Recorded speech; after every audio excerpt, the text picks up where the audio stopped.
But if you don't want to do that, you can just go by the color, like I said. And when it's milky white, maybe add slightly more sodium thiosulfate just to make sure. You can smell it maybe, you know what I mean? See if it smells like chlorine. Even though you're not supposed to smell stuff. Now that all the Cl is out of the pot, you don't have to worry about the haliform reaction. You can add some base. Because remember, you got your solution, you have it that acidic, you know what I mean? You know, it's somewhere between 4 and 5.5, so you want to neutralize that. The teacher uses sodium hydroxide. I'd probably use sodium bicarbonate. But you want to at least neutralize it, get it to like a pH 9. This isn't exact, you know what I mean? Just so it's slightly basic, you know what I mean? Now how you extract it depends on what you make.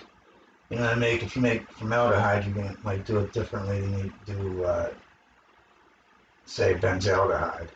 If it's like P2P or benzaldehyde or something like that, that's really organic, a lot of the molecule, you would just use a non-polar solvent, you know, like benzene, toluene, ethylbenzene, something like that, xylene, or some kind of polar A-product solvent like DCM or ether, whatever, you know, won't dissolve in the water would be good, because, you know, it'll form 2 layers and then your product will go up into the non-polar layer.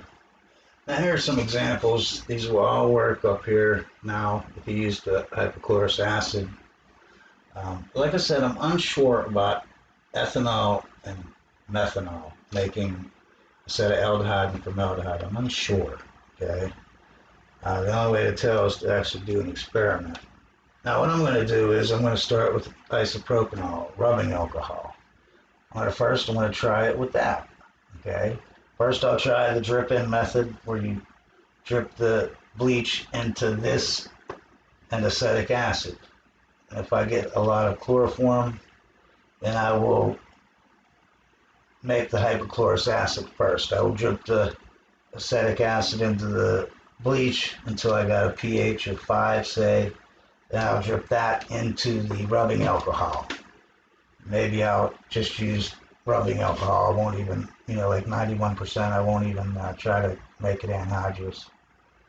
And see if I can get it to make acetone. If I can, because that's a liquid, then I will move on to the ethanol and try to make a set of aldehyde. It's almost a gas, though. You know what I mean? It's, I forget its boiling point, but I think it's just a little bit above room temperature.